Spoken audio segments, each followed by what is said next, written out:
Alright then, let's unbox Battle for Bikini Box and Rehydrated. I couldn't help doing that obvious joke. Anyway, here's the Amazon packet. Does it have a pull tab? Yes, it does. And it's plastic lined. So this comes out today, June 23rd, which is a little bit odd for the UK because normally any new releases normally come out on a Monday, but in the US I've been told that new releases usually come out on a Tuesday, which I find a little bit odd, but hey, whatever. So here it is. Now, before I get into this, a few things I have to say about this. When this was first announced, I was really excited, but also, for those who don't know, this was announced literally just after a fan-made version was being developed, which actually had the same name, Rehydrated. So yeah, this official version actually stole its name from that. But you know, if we compare the artwork between the two of them, you can see how we've evolved over the years.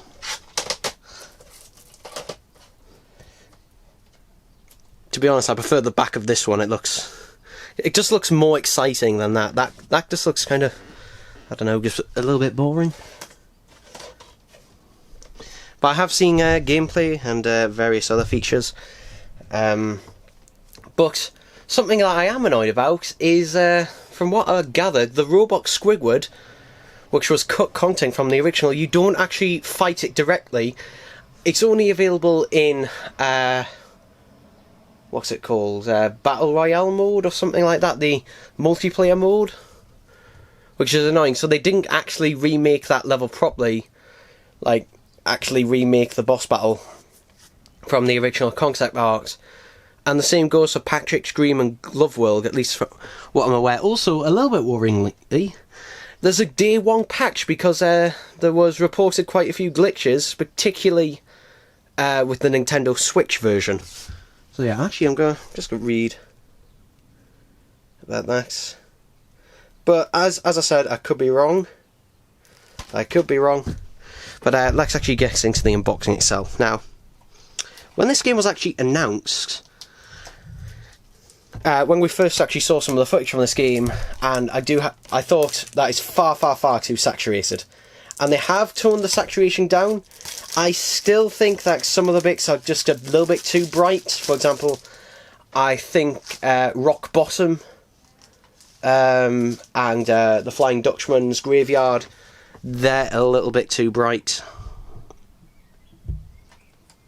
I do like the artwork on the front though. And there we go, no manual, that is disappointing. And it's just the disc, yeah. It's a shame because the manual, I remember looking at the manual for this one all the time.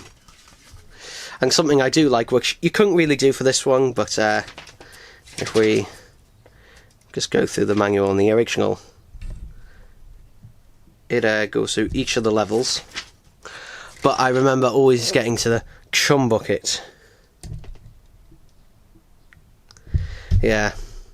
And a mystery behind it. Ooh. What does it look like in there?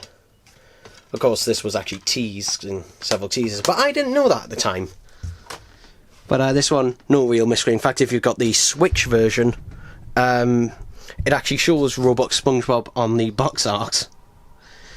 But in terms of the actual models, the only model I really have a problem with is Spongebob.